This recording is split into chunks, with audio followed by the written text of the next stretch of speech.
Então, vamos começar a aula, então.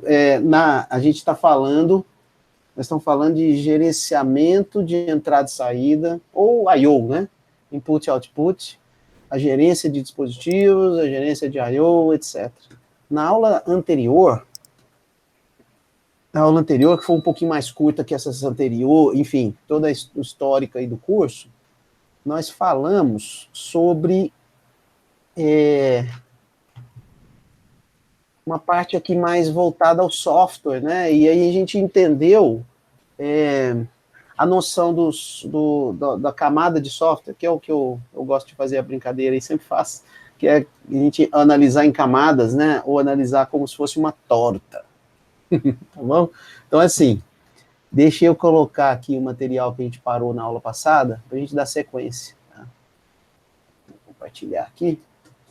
Então, nós estamos falando de entrada e saída, e nós vamos falar especificamente sobre as camadas de software, e em especial hoje eu vou frisar mais, né? Na realidade eu venho frisando isso, mas eu vou enfatizar mais a questão da parte de software necessária para o SO para torná-lo independente dos dispositivos, né, de I/O. E fazendo não chega a ser um retrospecto, né? Não é tanto, mas vocês entendem que o tempo todo a gente está, na verdade, buscando isso, né? Em relação a I/O.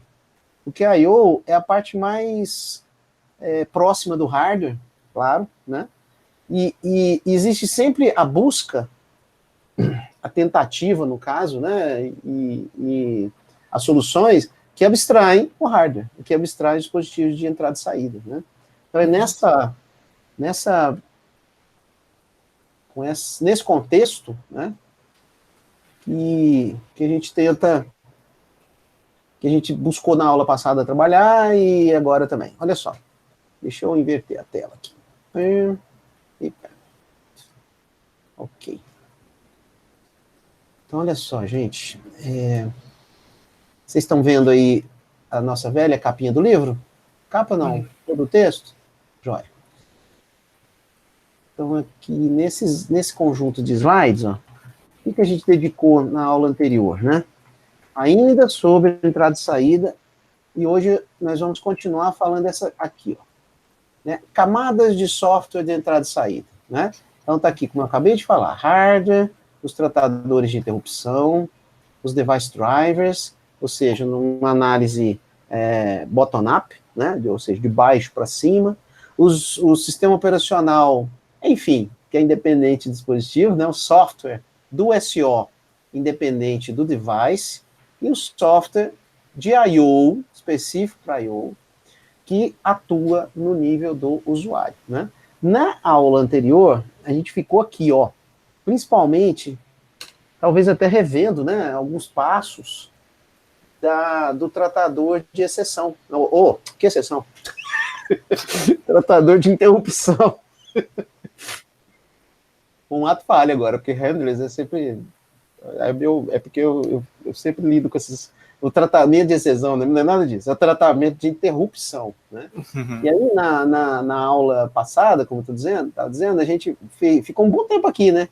Os tratadores de interrupção e uns passos propostos aqui pelo próprio autor do livro que eu estou adotando, né? Que nós estamos seguindo, que é... Deixa eu localizar aqui. Aqui, justamente, ó. Né? Aqui, ó. Nesse ponto aqui, os tratadores de interrupção, e aí nós analisamos, na aula anterior, esses passos. Espero que vocês se lembrem, né? Eu lembro. Então foi, salvar o estador, estabelecer o contexto, não vou repetir, fiquem tranquilos. Professor repetitivo.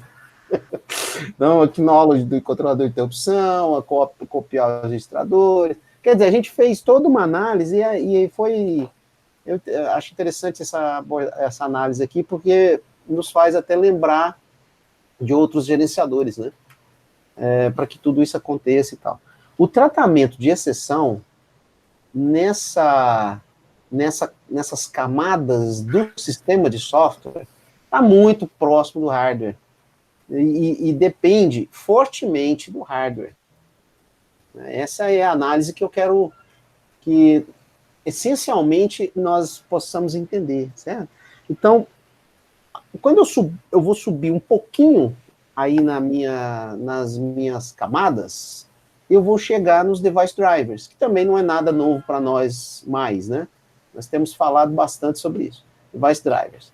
Ainda na aula passada, também retornamos a device drivers, e aí nós pontuamos os device drivers aqui nessa parte na aula anterior, tá? Os device drivers, especialmente nessa figura aqui, ó. Deixa eu tirar esse caderno aqui. Eu gosto muito de caderno, viu, gente? Anoto muito. Aí, tá me atrapalhando. Deixa eu posicionar meu teclado aqui. Olha só. Então, ó, eu falei com vocês na anterior sobre isso aqui, ó, Rest of the Operating System, né?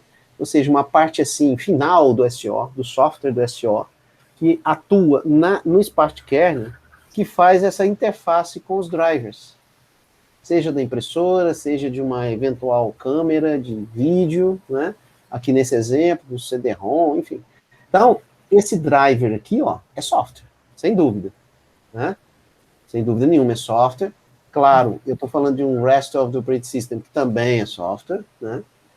E esse driver, embora ele seja software, aqui nessa camada aqui, ó, para cada um, ele é dependente do dispositivo. Concorda? Sim. Né? Então ele é dependente. Então eu estou falando de um software que depende do device, que depende da controladora específica ali do device. Ou seja, aquela comunicação, embora seja software, há uma dependência forte do hardware.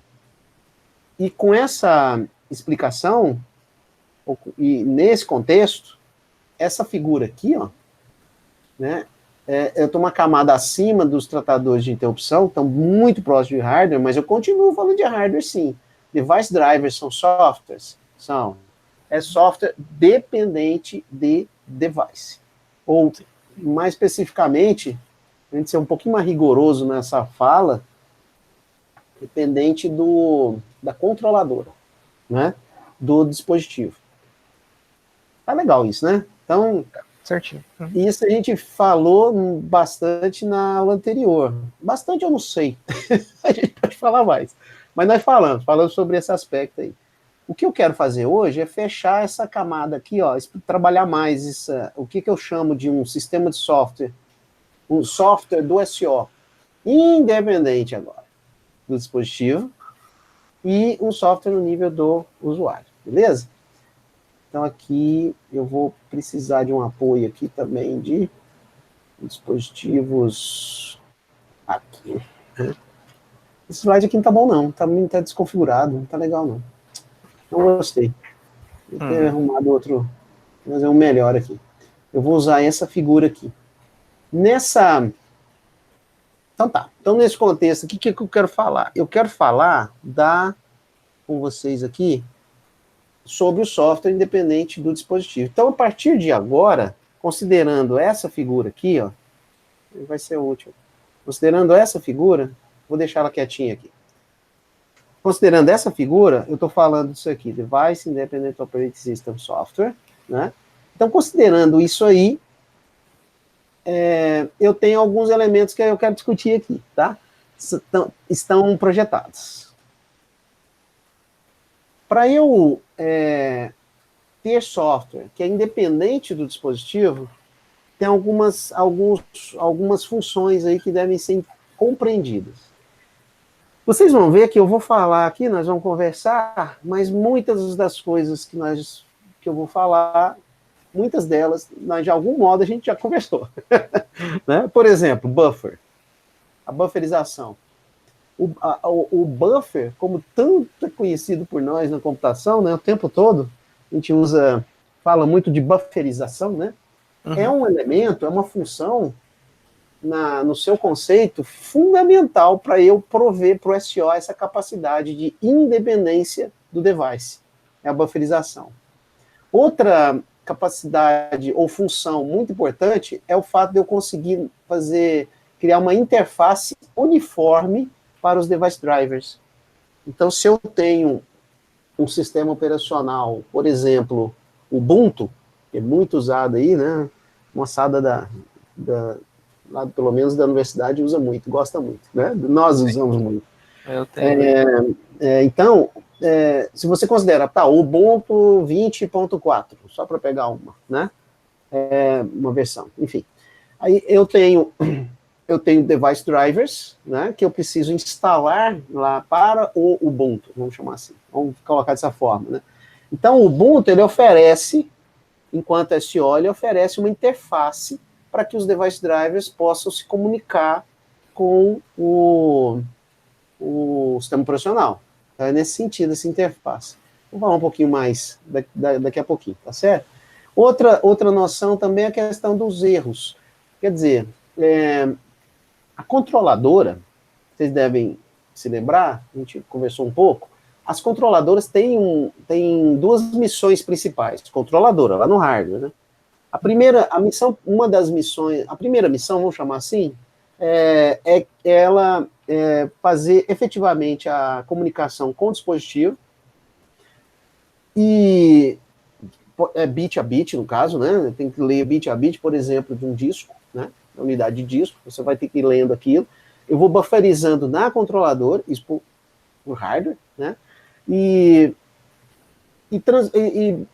criando blocos de dados para serem transferidos e lidos pelos device drivers, ou tratados pelos device drivers, né? Essa é uma função. Outra função de uma controladora é o controle de erros, ou não é nem controle de erros, mas é reportar, ou tratar os erros, não necessariamente reportar. Aí está um detalhe, né? Tratar os erros. Então, por exemplo, um disco, quando eu faço uma leitura do disco, de uma determinada posição do disco, e eu não consigo, porque tem uma falha, até de hardware, naquela leitura, que geralmente, por software, a gente marca os blocos, né, o sistema operacional consegue marcar os bad blocks, né? Os blocos com algum dano, mas imagine que eu faço uma leitura numa parte do disco, um setor, e não consigo fazer essa leitura. A controladora já cuida disso, quer dizer, como um erro de leitura ou erro de gravação, né? Então, a controladora que trata os erros, não o SO, não? Não, então, toda essa explicação lá no nível do hardware, tem esse controle de erros. Aqui, nessa imagem aí, ó, que está aí projetada, nessa figura, eu estou falando de um controle de erros por software. O que eu quis falar rapidamente aqui, fora exatamente dessa figura, Daniel, é que o controle de erros é feito em dois níveis, vamos chamar assim. No nível da controladora com device, por exemplo, o checksum, certo? Uhum. Um checksum é feito, por exemplo, com uma leitura de disco, eu faço um checksum para ver se os dados estão corretos na leitura de disco. Mas eu também tenho um erro reporting no software, independente do dispositivo, que é o que nós estamos falando agora. Certo? E outro ponto também importante aqui, você está escrevendo, né, Gabriel?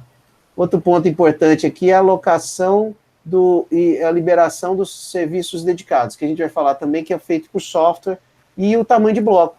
Lembra da historinha do tamanho de bloco? Vou te responder, viu, Gabriel? Por exemplo, do tamanho do bloco do disco. Isso é uma informação que é um elemento que é independente do dispositivo. Né? Então, eu também penso em termos de software. Mas se fosse checksum, seria tipo no software e no hardware ser o mesmo checksum? Não necessariamente. Aqui, ó, vou passar, já que eu provoquei a discussão antes, olha aqui, não tem problema. Aqui, ó, error reporting, vou passar aqui para eu ter um apoio aqui para explicar melhor. Ó, tem pouca coisa, é mais uma lembrança de que é o seguinte, os erros, eles são tratados no hardware, no controlador de hardware trata os erros, do tipo checksum, por exemplo. No software, aí eu tenho outros tipos de erros, tem uma classe de erros, ó, como, por exemplo, erros de programação. Vocês sabem o que é isso. Imagina lá você fazer um código. Você faz lá um código. Por que o SEO está envolvido nessa discussão? Porque você faz um código que faz uma bobagem lá do tipo, você querer como entrada um caractere, e aí você faz a entrada de um elemento numérico e você não tratou a exceção, certo? Esse erro, ele é tratado, o tempo de execução, ele é tratado nessa camada aqui, ó, numa camada dependente de software do sistema operacional, porque tem a ver com a entrada e saída, aqui, ó, error report. Se você faz entrada pelo teclado, sabe os programinhas em C que a gente está aprendendo? Está aprendendo a fazer um programa em C? Só para dar um exemplo bem concreto. Está fazendo um programa em C, aí você faz lá um scanf e está pedindo como entrada de dados um caractere, um caractere que alfabético, enfim, né? E você coloca um número, né? E aí você tem um tratamento, ou o contrário, acho que é o que é mais comum, né? Você está aguardando um caractere numérico, né? E aí você entrega via teclado um caractere alfabético, né? Aí você tem um erro ali se você não tratar. É disso que eu estou falando. Esse é um exemplo de um erro por software, porque envolveu o teclado, envolveu uma entrada de dados, o seu programa em C está rodando, então eu tenho uma função independente do dispositivo que vai tratar. Fala, olha, você tem que entrar, é um caractere numérico, e não um alfabético. Certo? Esse é um exemplo de reporte de erro report. Certo?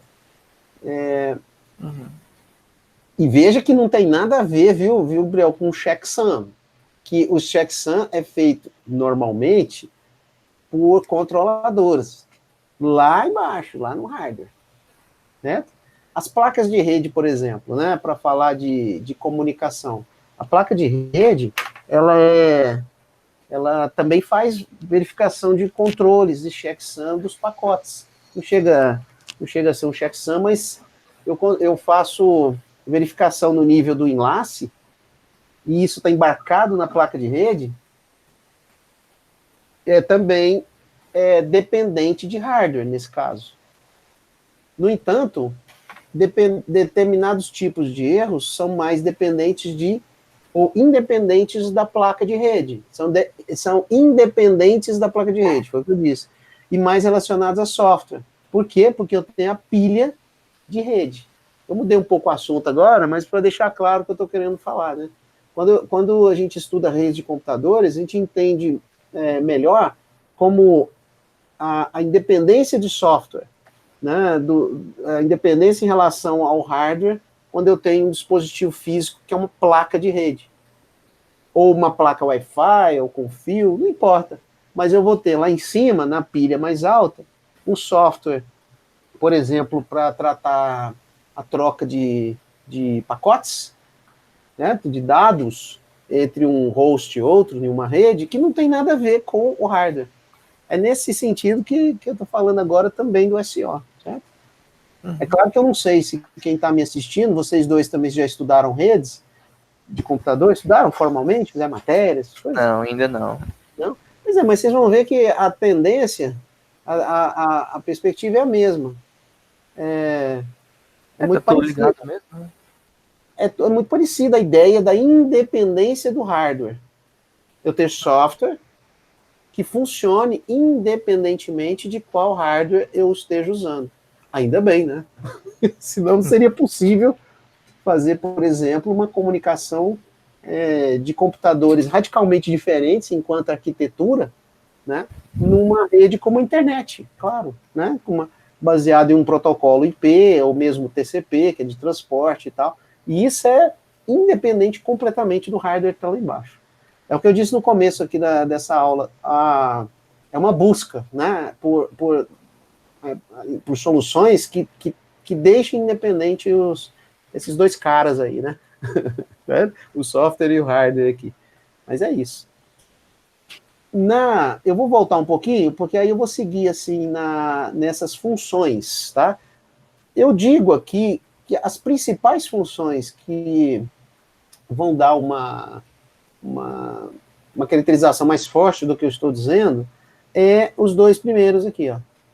Nessa figura, não necessariamente isso aqui está em camadas, tá? Então, eu só estou definindo aqui as funções. Então, esse interfaceamento uniforme, os device drivers, né? E o buffering, né? o buffering que a gente está fazendo. Eu esqueci de botar para gravar. Eu acho que esqueci. Não, tá gravando, tá gravando. É, tá gravando? Ah, então Tá. É engraçado. Pela primeira vez eu tô vendo aqui uma... Não tem o REC aqui em cima. Não, mas tá jóia. Beleza. Aí, vamos lá. Então, Uniform Interface for Device Drivers, né? E o buffering. Eu diria que esses dois elementos aí são os mais, assim, como eu estava dizendo, caracterizam melhor, viu, essa independência aí do que eu estou querendo, que eu estou defendendo aqui, vamos chamar assim, né? O que é essa interface uniforme? Eu me recordo na primeira aula, eu acho, desse assunto I/O, que eu mostrei essa figura, e já arrisquei logo falar, né? Talvez vocês se lembrem. E depois, em outra aula, eu também falei sobre isso aqui. Vamos tentar entender com mais detalhe essa ideia, né? O princípio fundamental dessa figura é que o SO, ele oferece uma interface e que obriga ao, vamos dizer assim, ao desenvolvedor dos drivers a aceitar. Certo? Então, se eu tiver um sistema operacional X lá, e ele tem uma interface, o que eu chamo de interface? Interfaces é como se fossem, vocês podem entender, como se fossem system calls. Acho que na aula passada eu falei um pouco sobre isso. Falou. Imagine as chamadas a sistema, que é uma boa forma de a gente compreender como funciona, né? O sistema operacional, ele faz chamadas system calls. Nós já sabemos disso. Vocês são especialistas nisso.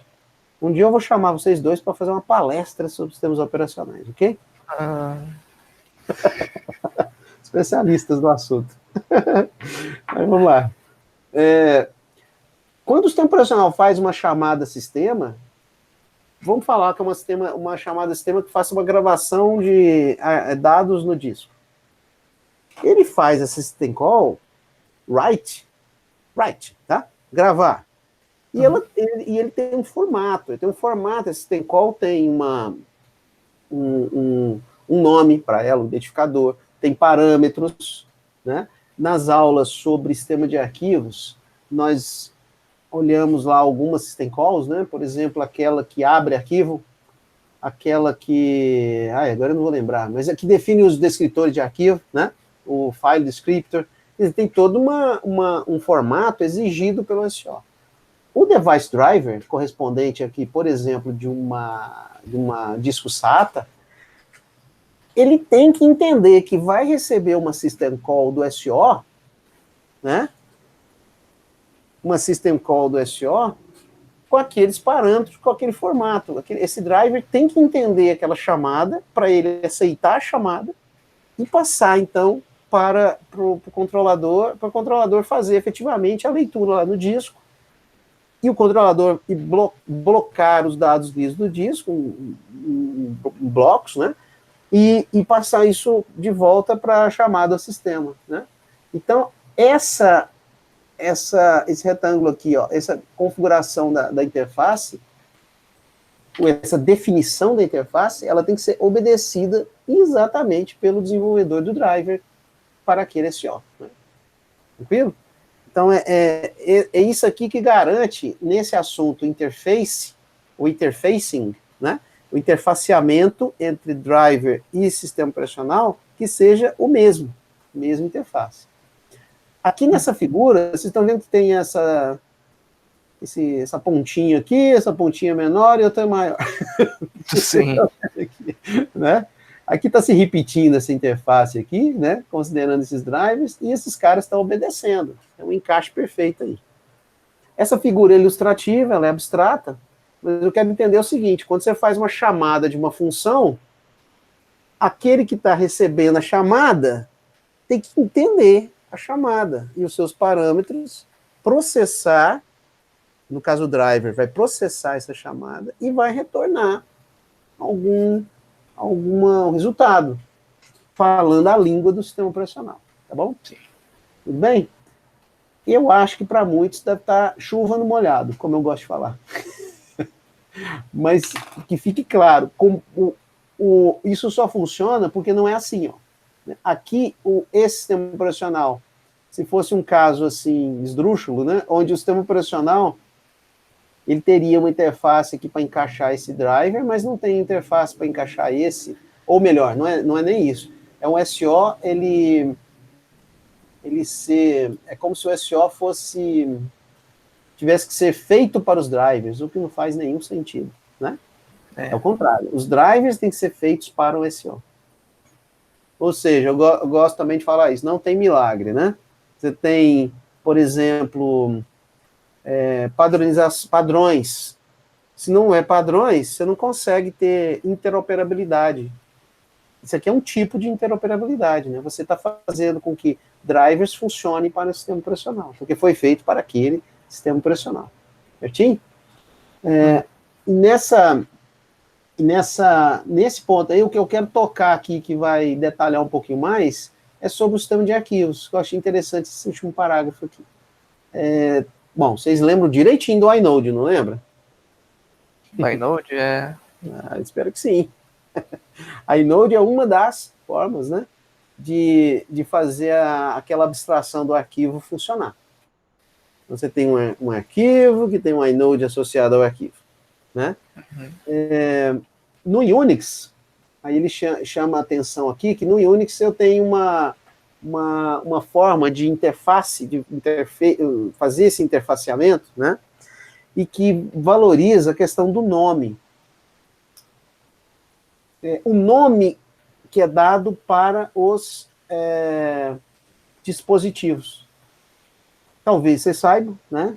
Que no Linux, vamos falar do Linux, né? E todos os sabores do Linux, os dispositivos têm nome e seguem um padrão. Eu acho até que numa aula dessa aí, o Gabriel até me ajudou, quando eu mesmo tive uma dúvida, ele escreveu lá. Ele escreveu lá, /dev, tal, quer dizer, o disco, igual desse exemplo aqui, ó, tá aqui. /dev, /disco 0, /dev, /disco 1, né? Então, os dispositivos têm nome e seguem um padrão. E eles são tratados como se fossem arquivos, né? Eles têm essa noção. Então, uma das maneiras de eu ter uniformidade é eu cuidar do nome. Então, aqui, ó, o inode, ele especifica um arquivo, isso aqui não é novidade, né? Então, por exemplo, esse disco aqui, ele tem um inode para ele. Por que esse disco tem um inode? Na verdade, é porque o disco ele é um arquivo, no caso do Unix, né? Sim. Ele é tratado como um file. E se ele é tratado como um file, ele tem um inode.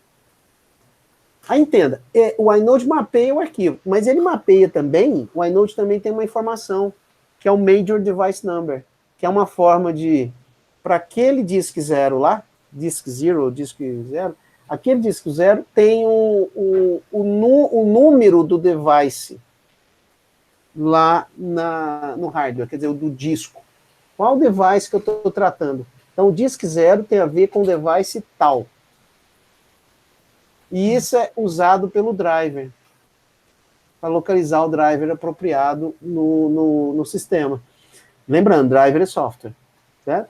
Então, se você tem vários discos, cada disco 0, disco 1, disco 2, o disco 0 tem como ele é file, ele é uma abstração, ele tem um inode, no inode eu tenho um número do device. E com aquele número do device, eu consigo localizar o driver apropriado para que as coisas aconteçam, as chamadas de sistemas aconteçam, certo? E é chamado de Major Device Number e Minor Device Number. Esse Minor Device Number é usado para quê? Para selecionar o driver, tá? É um detalhezinho assim, mas só para vocês entenderem que o esforço que é para mapear algo que é no nível mais abstrato para algo que está no nível mais baixo, certo? Certo. Beleza. Quando... É isso que eu queria, né? Então, para reforçar aqui, ó, uma situação na letra A, em que cada device driver tem uma interface diferente para o sistema operacional, o que não tem nenhum sentido, né? Um sistema assim, né? E aqui não, aqui eu tenho tudo certinho, tudo regularizado, tudo ok. Esse regularizado aí tomara que eu esteja conseguindo passar a ideia da chamada de sistema, tá? Que é como se fossem cabeçalhos de funções. Então, se você faz a chamada de uma função, quem responde tem que entender aqueles parâmetros, a posição dos parâmetros e tudo mais, né? E passar prova claro para os device drivers, né? Legal? Um outro ponto que é esse aqui, ó, que é o que nos ajuda a garantir a abstração e a independência de dispositivo. É o nome, tá? Eu vou abrir um parêntese com vocês, que é sobre o assunto que é outra característica também típica de sistemas, e que sempre volta, viu, gente? É a questão desse nome. Por exemplo, quando a gente usa o protocolo HTTP, ou o navegador, né, igual agora, estou aqui com o navegador aberto. Eu uso um padrão para acessar as páginas na web, né? Claro. Sim. E padrão? Como assim, padrão? Quando eu escrevo www.ufg.br, eu estou localizando um host que tem um nome www, que está num domínio UFG, ou seja, é a organização, né? E BR, porque está numa estrutura definida antes e tal para o país, né, para o Brasil. Então, essa uniformidade de nome, sem querer dar uma aula agora sobre isso, não é a minha proposta, mas essa forma uniforme, maneira uniforme de nomear os elementos da minha rede é que me ajuda a dar essa independência que eu estou falando aqui, né? O endereçamento de uma máquina numa rede, o que a gente chama de host, né? H-O-S-T, de um host na rede, esse endereço dela também precisa ser uniforme, porque assim eu consigo localizar os hosts na rede, independentemente de qual máquina eu esteja usando. Arquitetura da máquina, marca, modelo, tá, né? Placas e equipamentos e tal. Eu consigo localizar essas máquinas. Então, quando eu falo www.ufg.br e eu tenho uma resposta, abrindo, portanto, uma página, não interessa qual que é a tecnologia por trás dos servidores ou das máquinas da UFG, não importa. Eu sempre vou ter a mesma página de volta, da mesma maneira, né? Isso Sim. Usando até mesmo um celular com um navegador, eu vou conseguir. É a mesma ideia, tá? É a mesma noção. Como eu estou falando com vocês aqui, que eventualmente vocês não tenham ainda visto com mais detalhe, e nossa vida é cheia de detalhes na computação, né? Não tenho mais detalhes as redes de computadores. As redes de computadores, elas usam muitíssimo essa noção de abstração pelo nome, tá? Que é isso que eu estou frisando mais aqui agora nesse primeiro item. E os termos operacionais não são diferentes, de jeito nenhum. Eu uso os mesmos nomes para fazer as mesmas coisas, né? E não importa qual disco está lá embaixo. Eu posso estar usando um disco SATA, um disco SCSI, não importa. Eu posso estar usando um HD externo pela USB.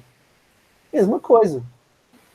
Uhum. Concorda? Você continua usando a mesma abstração de nomes para arquivos, para diretórios, a mesma forma de acessar, a mesma forma de visualizar, independente de qual hardware que está lá embaixo, né? Só por causa dos nomes? Dá para fazer essa uniformização? Eu estou frisando aqui na minha fala nomes, né, Daniel? Estou falando de nomes aqui, que a interface aqui, a interface que eu já expliquei, na verdade, são as chamadas sistemas e tal, né? Mas eu estou frisando nomes. Mas não é só isso, tem outros pontos aí. O que você pensou? Não, só para... a gente está simplificando, né? Imagino. Se vocês forem os meus alunos de redes,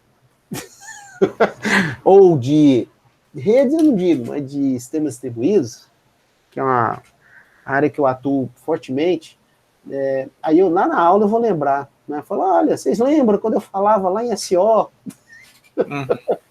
Né? Então, vai retomar tudo de novo, né? É porque, de novo, né, gente, a gente está perto de acabar esse curso de sistemas operacionais, né? Algumas aulas a gente encerra ele. E aí vamos ver se eu faço uma fala geral, assim, né? Mas você está vendo que o sistemas de computação, é uma grande área da ciência da computação, né? E é uma sub-área. E a área de sistemas de computação, ela trata de muitos desses aspectos que a gente está tratando aqui em SO. Muitos deles. E um dos grandes objetivos dela é esse. É interessante isso, né? É essa abstração construída aí. Sistemas distribuídos, então, é algo assim, muito forte. A ideia de separar essas camadas aí e poder trabalhar livremente numa camada mais alta, independente do que eu tenho na camada mais baixa. E nós buscamos isso o tempo todo, na verdade, né? Ixi, eu poderia falar um monte de coisa. Ó, só aí nessa fala vieram 3 coisas aqui que eu poderia falar sobre isso, de exemplos. Mas eu vou dar uma avançada meio braba agora, se eu fizer isso. Mas vocês sabem de... Já estudaram programação orientada a objetos. Já. Né? Mesmo quem vai assistir isso aqui depois, espero que já tenha estudado programação orientada a objetos. E quando você fala de programação orientada a objetos, a gente fala de abstração. Fala de classe, de métodos, de objetos, é aquele negócio todo lá que, né? E quando eu defino aqueles métodos que são as funções, na verdade, que o objeto executa, né? Aqueles métodos, eu posso criar interfaces para aqueles métodos. E diferentes interfaces que executam a mesma função, a mesma operação. E mais do que isso, se a gente for lá para o sistema distribuído, tomara que a gente se encontre no sistema distribuído, na matéria, isso é legal. Lá no sistema distribuído, se eu quiser pegar os objetos que eu crio num programa em Python, certo? Eu faço um código em Python que instancia objetos. Beleza. E se eu quisesse instanciar esses objetos em diferentes máquinas do meu sistema distribuído? Né? Porque, geralmente, quando a gente estuda programação orientada a objetos, a gente estuda ali os conceitos, os fundamentos, o porquê de programar daquela forma, qual aquele nível de abstração mais alto e tal, mas a gente cria os objetos e faz os nossos códigos e cria esses pequenos sistemas, mas que geralmente são feitos, para efeito didático, inclusive, no mesmo host, na mesma máquina. Então você faz ali um sistemazinho e tal, né? Faz ali até complexo, pode ser, mas rodando no mesmo computador. Tudo no mesmo computador. Bom, tá bom. E se eu quisesse pegar o objeto referente a dados de uma pessoa, certo? Um objeto, e instanciá-lo em uma máquina. Aí eu pego um objeto referente não sei, a outro dado que a pessoa precisa, outra informação, e outra máquina. Então, objetos distribuídos. Aí eu começo a gerar problemas relacionados a como encontrar esses objetos no meu sistema, já que no ambiente único, pela referência do objeto, eu consigo achar rapidamente e invocar o método. Mas e quando os objetos estão distribuídos? Aí eu tenho que criar mecanismos para abstrair e localizar esses objetos, e em geral a gente faz isso pelo nome, que é uma referência a um objeto, que a gente chama de nomeação de objetos em um sistema distribuído. Né? Ou nomeação também usando outros sistemas baseados na web, né? Como a arquitetura REST e outras aí. Mas, cara, aí a gente fez isso lá. Né? Mas, de novo, volta, essa é a base. Eu tenho um mundo aqui embaixo, e eu quero acessar esse mundo aqui embaixo usando algum padrão, uma maneira uniforme. Né? Voltando para os sistemas operacionais, aqui, a ênfase aqui, né, nesse que eu estou marcando aí, ó, a interface, essa aqui, né? A ênfase aqui é a interface, que é como que um acessa o outro. qual? Como é que o software independente do dispositivo acessa, lá em última análise, o dispositivo lá, né? Por meio daquelas interfaces ali padronizadas. Muito bem. Um outro ponto, nessa mesma linha de raciocínio de software de I/O, nós já estamos falando de I/O, né? Independente de dispositivo, é essa técnica da bufferização. Então, o buffer, e aqui nesse curso, a gente já falou de buffer em alguns momentos, em contextos diferentes, é uma técnica que é essencial para que eu consiga essa independência. Aí tem uma análise aqui, vou passar, já vou direto para a figura, aqui, ó. Vamos direto para a figura.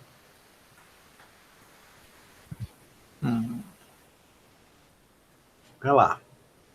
Então, vamos lá, vamos já direto para essa figura. A, B, C e D, tá bom. São as técnicas e tal. A primeira não tem buffer, certo? Ah, tá aqui, ó. Direto. Entrada sem buffer, né? Letra A. Tá bom. Vamos ver se isso aqui fica um pouquinho maior. Tá bom. Então aqui, a entrada sem buffer. Olha, isso aqui eu acho que já é intuitivo para vocês. Imagine lá, o exemplo aí do autor é um modem, mas você pode generalizar tranquilamente para um dispositivo aqui embaixo e que precisa entregar caracteres, dados, para um processo de usuário que está rodando em modo usuário, ou no espaço do usuário, né? Eu acho que já consegue perceber. O que acontece na letra A? O problema ocorre nisso aí, sem bufferização nenhuma, caractere por caractere. A gente consegue fazer essa análise agora com tudo que a gente já conhece? O que vai acontecer? O caractere está chegando pelo modem. Vamos falar de modem mesmo, já que está na figura. É um modem ligado na internet. Modem ADSL. Tá? Provavelmente é a que vocês estão usando aí. Enfim. Aí o caractere está chegando. Se eu não tiver nenhuma bufferização, o que vai acontecer? O caractere chega no modem, o modem enviaria para o processo do usuário um caractere, certo? Certo. Tá, não é tão simples assim, a gente já fez análises mais aprofundadas sobre isso. Sim. O que acontece com o processo do usuário? Dá uma pensada. O processo do usuário é um programa lá rodando, lógico, do usuário, tá? Então, você pode imaginar uma aplicação qualquer, que ele está usando, tá usando a internet, navegador.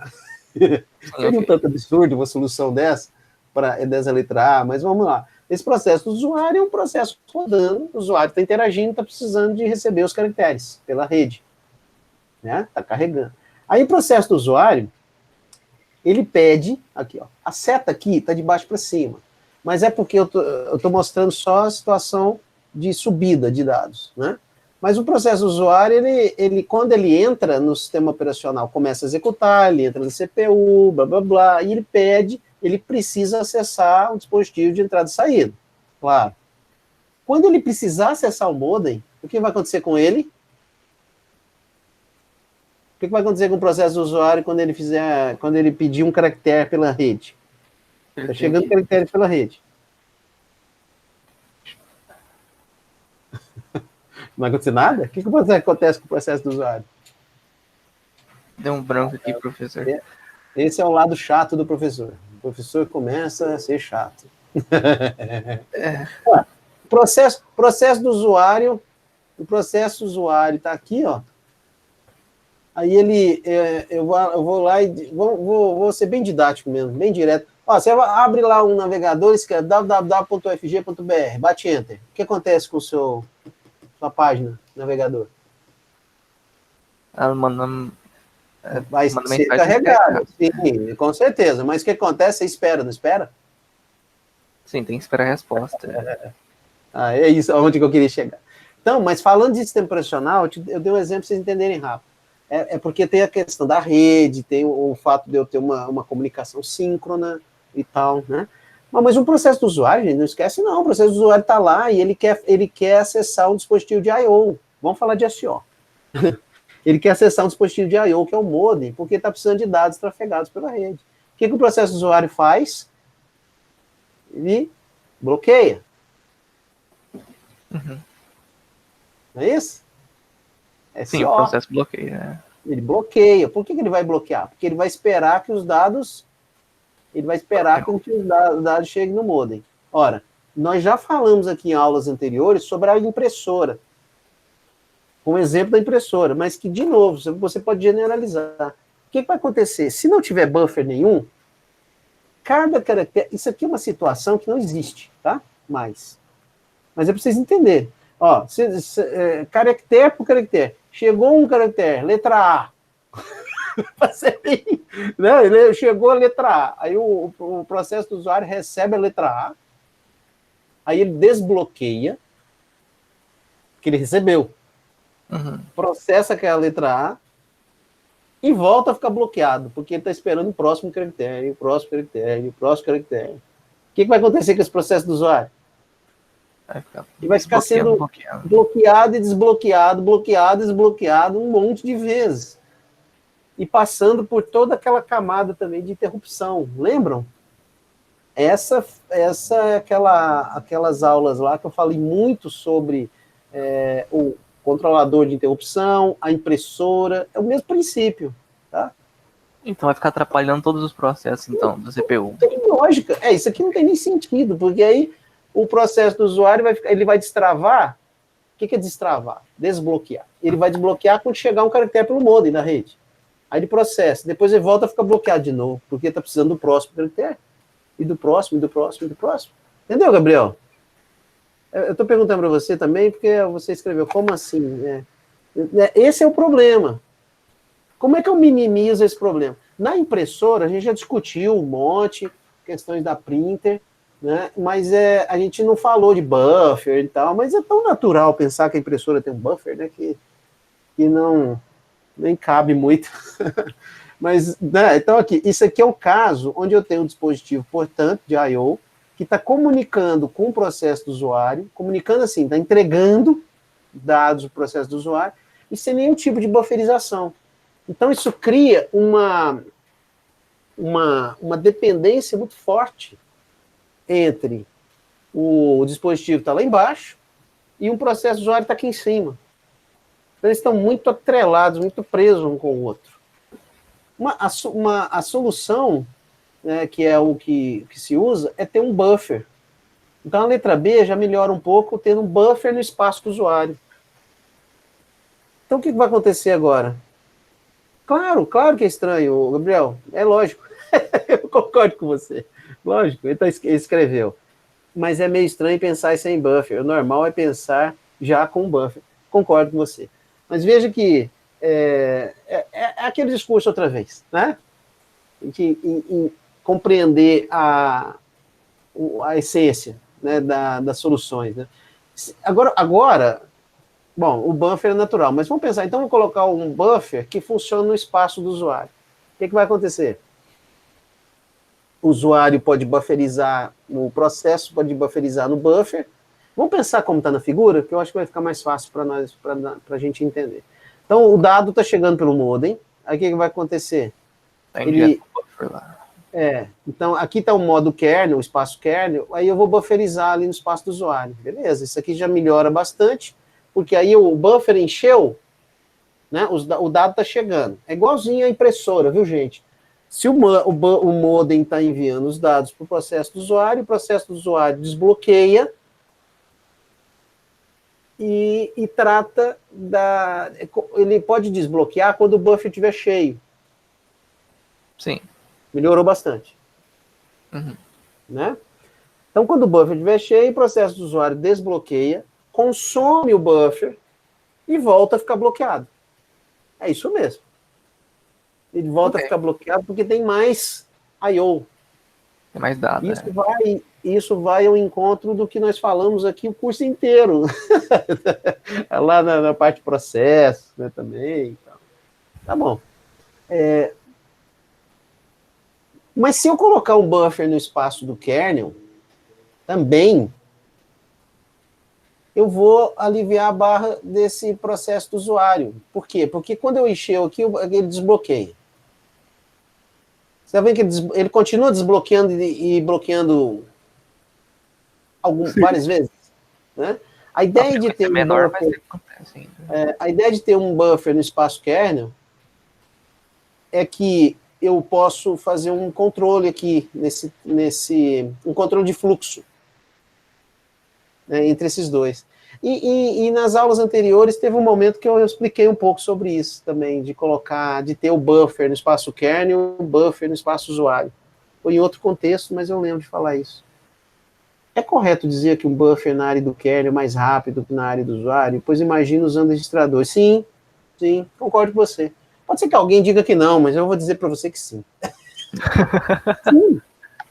Sim.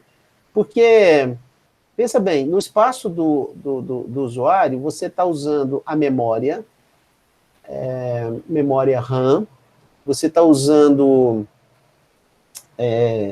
os algoritmos de paginação, não vamos esquecer disso, isso é no espaço do usuário. Eventualmente, esse buffer aqui, ó, Gabriel, pode sair, ele pode sair por paginação. É por isso que o buffer no kernel é desejável. Além do que você falou e que é isso mesmo, o buffer é mais rápido, você pode entender que é mais rápido sim, sem dúvida. Além disso, esse buffer que está aqui, ó, que eu estou apontando com o mouse, nessa solução, esse buffer sai por paginação, é assim mesmo. Porque é uma área de memória, ele pode sair por paginação. No kernel, não. Certo? Mesmo que esse cara aqui saia, eu ainda estou bufferizando aqui e estou criando um controle de fluxo. Eu consigo fazer um controle de fluxo aqui melhor, né? Além de ter mais chamadas, pois no kernel é mais direto. Perfeito. Exatamente, é isso mesmo. E eu ainda tenho uma quarta solução. Na sequência eu vou passar o texto no estudo dirigido com o texto do autor, para ficar mais linear em minha explicação, mas ainda tem uma outra solução aqui interessante, porque esse buffer aqui, quando ele enche, eu posso fazer um controle de fluxo, né, aqui, mas geralmente esse buffer aqui, ó, como é que funcionam buffers? Né?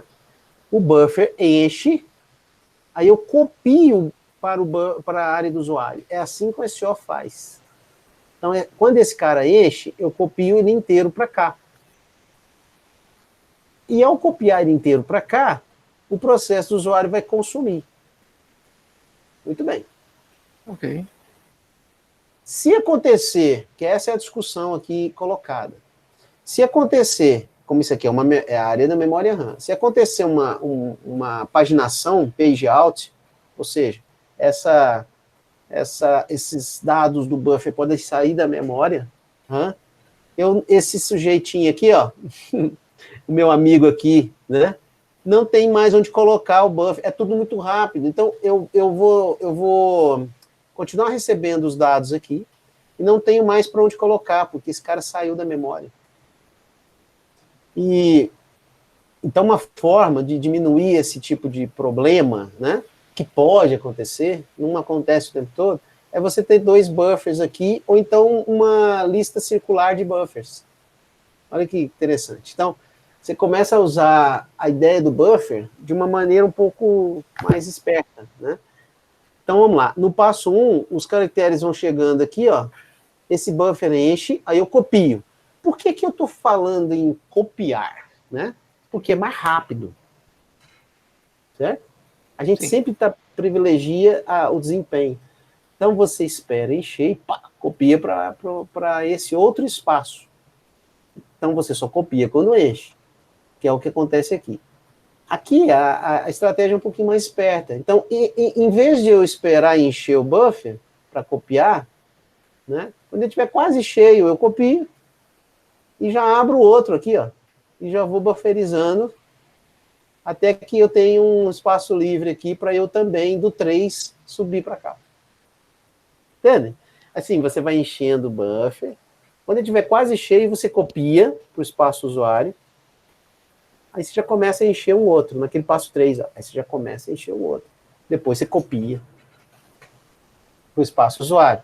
Isso aqui vai dando um tempinho, essa transição desses dois buffers vai dando um tempinho, para que essa área esteja disponível quando houver, eventualmente, uma falta de página. Tudo tem que ser pensado. Eu virei isso, porque eu ia usar o quadro, mas eu não achei necessário. Professor, como é que você vai resolver aquele problema lá do B, por exemplo, que ainda vai estar interrompendo o processo frequentemente? Do B interrompendo o processo frequentemente. Não, entendi. Deixa eu ver. Deixa eu tirar minha imagem daqui, que ela me atrapalha. Caiu vendo eu mesmo. Aí. Então vamos lá. Sim, porque a problematização foi essa, né? Você tem que ficar interrompendo toda hora. Bom, aqui interrompe muito, né? Concorda, né? Muito. Tá. Aqui diminui um pouco, porque eu só vou interromper o processo do usuário. Interromper não, vou desbloquear o processo do usuário quando o buffer estiver cheio. Sim. Aí desbloqueia. Acho que é isso que você está falando, né? Sim, é isso, Mas essa questão continua, viu? Ela não para de acontecer. Aqui também vai acontecer, aqui também vai acontecer. A questão é que isso diminui a frequência. Certo? Aqui diminui a frequência. Então, não é que eu esteja resolvendo isso, porque não tem como. Porque o processo usuário, ele tem que consumir do buffer, claro. Sim. Aí ele volta para a CPU, claro que tem que fazer, ele tem que estar na CPU para consumir do buffer. Ele volta para a CPU, consome do buffer e volta a ficar bloqueado. A letra B, C e D tem a mesma, elas nesse ponto específico funcionam da mesma forma. Só que quanto mais buffer, menor a frequência. Por que essa C e D vieram com essa variação aqui? Ela tem muito mais relação com o desempenho, o fato de eu ter um buffer no espaço kernel. Esse é um ponto, complementado, inclusive, pelo comentário do Gabriel, que eu fiz agora há pouco, sim, porque aqui no espaço kernel eu não tenho... eu tô com a minha chamada de sistema é direta, com o driver. Aqui tem um driver no meio, certo? O buffer do espaço kernel não é retirado da memória, certo? Ele fica bloqueado. Mas a questão, essa que você tocou, continua, Gabriel, Daniel, não mudou não. Quando esse buffer encher, o processo usuário tem que bloquear de novo. Isso não mudou nada. O que eu estou promovendo aqui é maior desempenho com essa solução aqui e evitar que esse buffer aqui fique sem onde colocar os seus dados no buffer de cima, que é o do espaço do usuário, entende? É só isso. Agora, em relação ao processo do usuário ter que ficar bloqueando, desbloqueando, é parte da vida, não tem jeito não. Isso vai depender do tamanho desse buffer, vai depender do que esse processo do usuário efetivamente está tentando consumir, né? E claro, né, gente, vamos entender que isso aqui é um fluxo contínuo, nós estamos falando de um modem, é contínuo, você está consumindo, está navegando na internet, enfim, está consumindo dados da rede, então isso é o tempo todo funcionando, e o processo do usuário que está aqui, se ele estiver consumindo muito dado e esse buffer for pequeno, ele vai bloquear mais vezes. Volta aquela história dos dilemas, né? Do trade-off, né? Das escolhas. Né? Sim, Que atendi um pouco? Entendi. Tomara. Beleza. Deixa eu ver onde que o ponto que eu também... sim, claro. Na mesma perspectiva da bufferização, o que acontece? Quanto mais buffers você insere num sistema como esse, mais passos você vai acrescentando de transferência de dados. Concorda? Uhum. Esse é um ponto que aí, novamente, falando de trade-offs, né? É um ponto que é parte da vida também. Se você começar a encher de buffers aí, é claro que se você vem aqui e enche um buffer, depois passa para outro, depois enche, passa para outro, você vai ficar também criando uma indireção que no total pode diminuir também o seu desempenho, escolhas, né?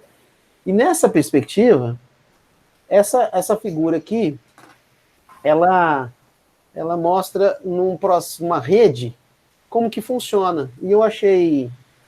Essa parte eu nem ia falar, viu, eu admito, mas eu achei bacana aqui porque é bem assim mesmo, né, que funciona, né? É dessa forma. Olha quantos buffers tem aí, vamos lá.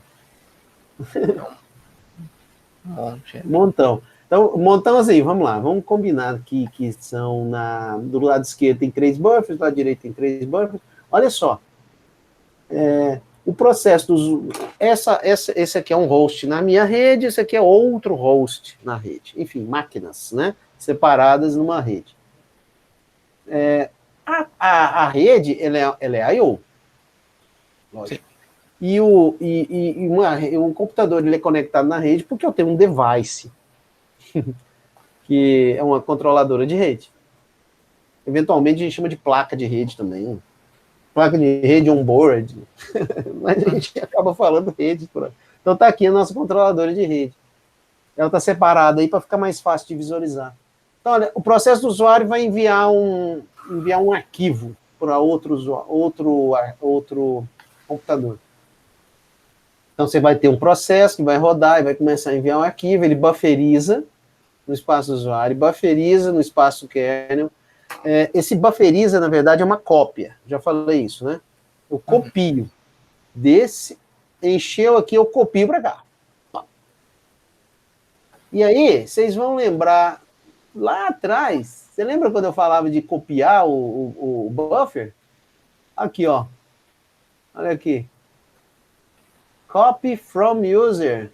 User to kernel, Aqui, quando a gente estava falando lá do I/O programável.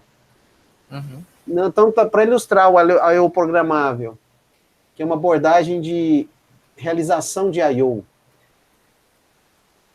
E aí vem um exemplo da impressora, que copiava o buffer. Olha aqui, ó. Copy from... Aí, isso aqui é uma system, né? Uma chamada. Ó, copy from user buffer. Buffer é um parâmetro do espaço usuário. P é do kernel, né? Que representa aqui o kernel. E count um contador para me ajudar a controlar aí essa cópia. Então, eu copio o buffer inteiro. É isso aqui, né? Nós falamos algumas aulas atrás, é isso aí. Então, voltando lá, ó. Aí, se o usuário quer mandar um pacote de dados para outra máquina, aí, com paciência, você vai chegar lá. Aí, ó. Aí, ó, você vai mandar lá, né? Então, encheu o buffer aqui. Quando o processo do usuário está enchendo o buffer, ele está rodando a CPU. Aí o buffer encheu. O que o processo do usuário faz? Manda. Bloqueia. Bloqueia. Por quê? Porque ele está precisando de fazer I/O. Aí bloqueia. Vai entrar naqueles estados, aquela parada toda lá, que a gente já falou, um monte. Vai ficar bloqueado lá. Pum, copia para o espaço kernel. Aqui você pode pensar assim, já copiou, então liberou. Pode pensar assim, porque aí eu posso reusar o buffer. Né? Uma vez que eu copiei para o espaço kernel, o processo do usuário está liberado para reutilizar o buffer, você continuar alimentando o buffer. Beleza? Nesse período, nesse tempo, o espaço kernel ele é consumido pela controladora de rede, que tem outro buffer. Pergunta para os especialistas. Por que eu precisaria de um buffer no controlador de rede? Controlador de rede. Para quê? Para que isso? Eu não podia mandar direto para a rede? Pau. Deixa eu tirar esses óculos um pouco, tá me cansando. Eu não poderia tirar... Enfim, eu não enchi o kernel space, buffer cheio, manda pela rede. Certo. Por que não? A questão ela é mais sutil e a questão é o... Opa, agora eu vou ter que pôr os óculos. Viu, Gabriel? Oh, meu Deus, se tem um negócio que eu ganhei com essa Eu ganhei de presente para mim nesse período aqui, em casa, trabalhando assim, óculos. Cara, não tinha isso. Pois é na controladora que há a verificação dos dados e o negócio de reportar os erros. Seria bom ter um buffer para analisar. Gosto da sua abordagem. Gosto dela, Gabriel. Faz bastante sentido. E tem relação com a coisa sutil ali que eu ia colocar. Tem relação, sim. Porque se eu mandar direto, o que vai acontecer? Imagina que não tem esse buffer, manda direto. A rede, ela tem que enviar de uma maneira uniforme os dados, assim, uniforme no sentido do fluxo, do controle de fluxo.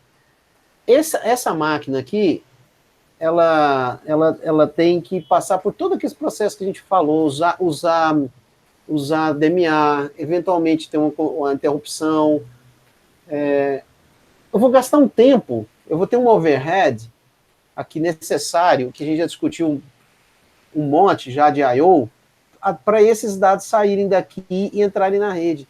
Então, se eu sair, o bit que vai sair aqui, depois o próximo, eu não consigo controlar o fluxo. Eu tenho que montar um pacote na rede para mandar. Tá vendo esse carinha que tá andando aqui no meio da rede? Esse retângulo? Esse menor aí no meio? Menor não, tá do mesmo tamanho, né?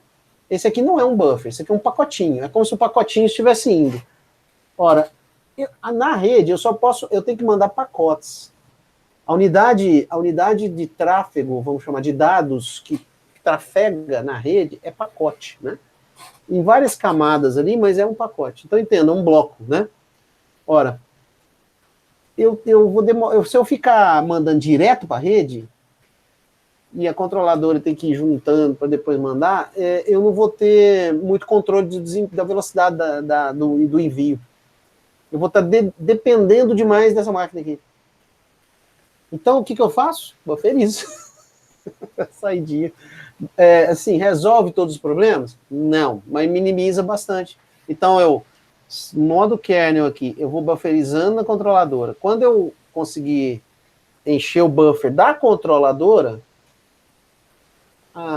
as controladoras em geral têm buffers, tá? Mas essa é da rede. Encher o buffer lá, aí eu monto o pacote e mando. Então, de novo, esse buffer me ajuda a tornar essa controladora de rede aqui independente de outros aspectos aqui desse elemento aqui da minha arquitetura, entende? Dá uma independência. Então, eu só vou mandar quando eu tiver cheio o buffer, eu mando o pacote. Se for direto, vou mandar, manda. O que vai acontecer? Eu não vou ter controle para montar esse pacote. Esse é o motivo. Na chegada, quando o pacote chega, aí eu bufferizo, a controladora fica prontinha, bufferiza, faz o controle de erros, checagem. Perfeito, cara. Viu, Gabriel? Né? Faz toda a análise dos dados e aí sim copio para o kernel que copia para o usuário. Né? Então veja que é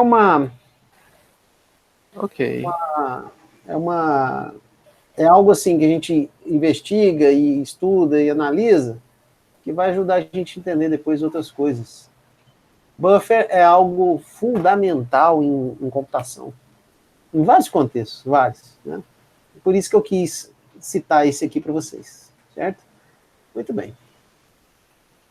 Deixa eu ver se tem um ponto aqui massa que eu estou perdendo. A razão...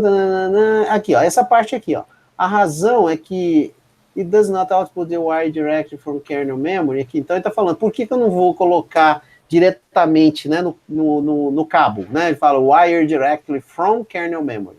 Ou seja, diretamente da memória do kernel para o cabo. Né? Por que ele faz isso? Uma vez que a transmissão, ele deve continuar numa velocidade uniforme. Numa rede de computadores, é muito importante você ter controle de fluxo. E o controle de fluxo, ele é a tentativa de manter uniforme essa velocidade.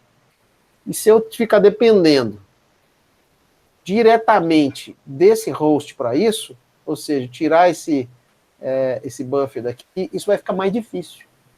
Então, de novo, é uma busca, uma tentativa de criar essa independência aí. Legal? Uhum. E aí, gente, olha, quer ver? Só para fazer um link com o passado aí, das nossas aulas anteriores, vocês lembram disso aqui? Nossa, agora a gente voltou quantos meses, hein? É, Né? eu lembro de ter visto isso aí. É. Processo gravador, buffer, lembra disso? O contexto disso aqui foi a sincronização e a comunicação entre processos. Dá uma olhada. A gente olhou, nós estudamos o contexto aqui, foi de concorrência, né? Isso, Interprocess Communication. Perfeito, Gabriel. Então, o que eu acabei de falar lá sobre o controle de fluxo, sobre rede, sobre bufferização de dados, tem como base o entendimento daquele problema lá do produtor-consumidor buffer limitado. Você lembra do problema? É um clássico, né, da área de sistemas de computação, o entendimento desse produtor-consumidor buffer limitado. Ah lá, você tem alguém que grava, ou, enfim, produz, né, dados do buffer, e você tem alguém que insistentemente lê. Então você tem entrada e saída do buffer ali. Então alguém produzindo, alguém lendo, né? E aí aquela sincronização é para o caso daquele contexto nosso da época, né? Que é estudar as questões de sincronização entre processos. E esse problema foi usado, a gente usou muito, né? Falamos pra caramba disso aqui, sobre como é que esses processos têm que sincronizar aí para conseguir resolver o problema do buffer. Por que eu botei essa figura? Porque a base de funcionamento disso aqui, ó, você pode entender que é um típico produtor-consumidor buffer limitado, porque o buffer é limitado. Claro que ele é limitado, né? Você tem alguém que produz. No caso aqui, ó, o espaço kernel, enquanto ele está rodando, ele está produzindo dados no buffer. O buffer enche. Se o buffer encheu, tem alguém consumindo. Quem que vai consumir? Né? A controladora ela vai fazer um papel aqui de consumidora desse buffer, e ela vai fazer um papel também de consumidora no sentido do passo 3, né? Quer dizer, estou consumindo para montar um pacote e enviar. Quando esse pacote chega, aqui eu também tenho a mesma ideia. Quer dizer, eu vou produzir, de algum modo, eu estou produzindo elementos para esse buffer, enche esse buffer. Então, a ideia de produzir e consumir em um buffer limitado, ela é recorrente nos sistemas. E essa figura aqui, ó, eu uso essa figura muito nas minhas aulas de sistemas distribuídos. Quando a gente fala de processos distribuídos e comunicação entre processos, viu, Gabriel? Distribuído. Porque você escreveu aí, por que eu estou chamando você? Porque você escreveu no chat, Interprocess Communication, perfeito? Esse é o nome que a gente dá em sistemas operacionais. Nós estudamos lá atrás. IPC. Em sistemas distribuídos, nós também estudamos IPC. No entanto, nós estudamos IPC do ponto de vista de processos que estão rodando em diferentes máquinas, em diferentes hosts. E eu tenho uma ideia de que tem um processo P, isso, redes e SO, então, isso.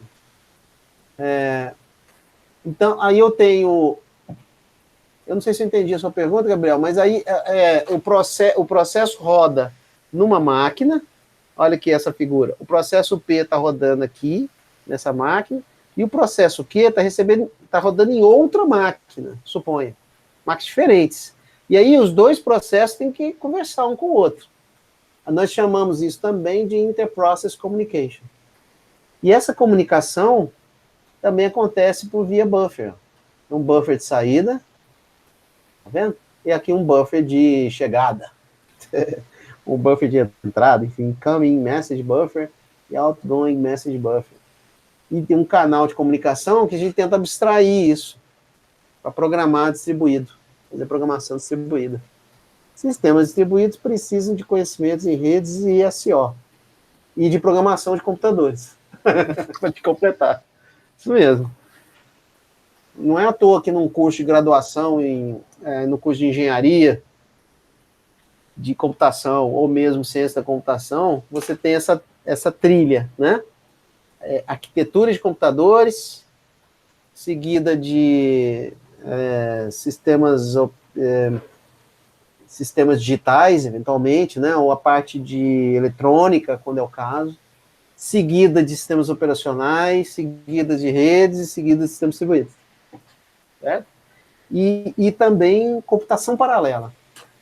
A matéria computação paralela, ela também é parte dessa sequência, porque ela é complementar aos sistemas distribuídos, são áreas irmãs, vamos colocar assim. Né?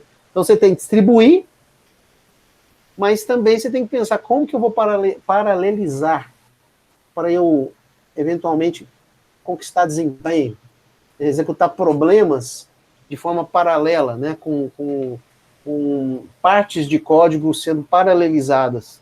E aí não necessariamente distribuído. Eu posso fazer isso numa máquina só, mas eu tenho técnicas de paralelismo. Né? O curso de Ciência da Computação do INF tem a matéria de computação paralela também, na graduação. Né? Então, tá vendo, meus caros? Tem muito chão pela frente. Meu Deus. Tá vendo? Então, é tudo arquitetura, SO, tem uma parte eletrônica, às vezes, o IF tem uma parte eletrônica, o pessoal de engenharia tem bastante, né, parte eletrônica e tal, de sistemas de automação, também controle, né, mas enfim, arquitetura, SO, redes, sistemas distribuídos, computação paralela, né, e programação. Em sistemas distribuídos a gente trabalha muito mais com programação, viu, Gabriel, do que aqui em SO. Bastante, porque sistemas distribuídos a gente chega muito próximo do software mesmo, de a gente fazer aplicações distribuídas, usando frameworks, middlewares, etc. É bem massa, bem legal. Nuvem, a gente criar ambientes em nuvem para programar, bem legal. E tudo que a gente estuda lá, a gente precisa desse conhecimento fundamental aqui de SO. Né? Muito bem. Agora, eu vou encerrar por hoje, aqui só para dar um panorama. Isso, é isso mesmo. Nuvem, Gabriel, né? Escreve nuvem tipo AWS e Oracle. Sim. Essa nuvem mesmo que eu falei. Claro que esses aí são players, né, da indústria, né, que oferece serviços em nuvem. Mas, independentemente do player, a nuvem, programar em nuvem e entender sistemas distribuídos com abordagem de nuvem, ela é também muito importante para a gente uma sacada, né? De como é que você faz um sistema considerando que você está usando nuvem, né? É isso aí. Acho que eu me perdi um... não, é esse aqui mesmo. Tá bom, vamos parar aqui hoje, tá? Na próxima, o que eu vou fazer? Essa parte do erro aqui, ela é muito rápida. Isso aqui é só um comentário. Quer dizer, dispositivos dedicados à alocação e à deslocação, como é que o driver lida com isso, é mais no nível de um comentário mesmo, é muito breve. Aí, nós vamos fazer o seguinte, ó, tem essa parte user space aí, o software, que é muito mais para a gente entender, assim, como é que funciona uma library, né, de um programa em C, por exemplo, é considerado software de I/O ou não, mais uma discussão. E aí nós vamos gastar um tempo, isso aqui é um resumo, isso aqui é massa, isso que eu quero fazer, tá? É um resumão, isso é muito legal, eu gosto dessas coisas, porque dá um fecho. E aí nós vamos falar de disco um pouquinho, tá? Eu acho que vale a pena, porque disco é tão presente, né? Óbvio, né? Aí a gente fala de disco, discute como é que funciona um pouco o disco, e aí eu vou linkar lá com o sistema de arquivos, tá? Isso vai nos encaminhar para o final, tá? RAID. Cadê o RAID? Passei aqui, eu só queria ilustrar o RAID. O RAID está dentro da parte de disco, sim. RAID 0, RAID 1, RAID 5. Já ouviu falar? RAID 5? Então, vamos ver como é que funciona? Eu acho que vocês já estudaram isso em algum momento. Eu acho que já. Dependendo do curso de arquitetura, ou mesmo de eletrônica. Às vezes esse assunto vem, ele está no corpo de conhecimento da matéria, né? Aí, ó, isso aí é bem legal. Eu quero tratar, né, de qualquer maneira. Como é que o SO enxerga um RAID? Formatação de disco, quer dizer, a parte de disco. Depois da parte de disco, viu, pessoal, a gente vai encerrar. Me dou por pleno. Tô passando aqui, ó, parece ter muita coisa, mas fiquem tranquilos. A minha missão é recortar, como eu sempre faço. Então, assim, tudo isso aí é disco, eu acho, né? Nossa, não, mas não vou fazer isso. Não é essa a minha intenção. Não faz sentido também a gente entrar em tanto detalhe de um dispositivo. Tá? Eu vou fazer um recorte, a gente trabalha e vai encerrar. Tá? É isso aí. Até porque, né, pessoal, a gente precisa encerrar. Será que vai dar análise, tempo? Nós temos que encerrar agora em agosto, né? Nos primeiros dias de agosto, porque daqui a pouco a gente começa as aulas e aí nós vamos ficar muito ocupados, né? Fazendo duplicidade. E estamos bem tranquilos. Nós estamos com um conteúdo muito bom, viu? Muito bom. Na minha visão, muito bom gravado, tá? Só tem que fazer esses recortes depois. Bom, o que você falou, Daniel? Desculpe. Será que vai dar tempo de terminar isso aí tudo antes de começar a aula? Não dá, não, certeza. Eu já fiz as contas, eu já planejei. Vai dar tempo, sim. Vai perfeitamente. Vai dar tempo, sim. Até pra gente dar um descansozinho, né? Vocês também descansar um pouco. Tá bom. Eu que agradeço, Gabriel. Um abraço pra vocês. Então tá, então. Tudo de bom, gente. Até a próxima. Vamos fechar esse assunto. Tchau. Abração.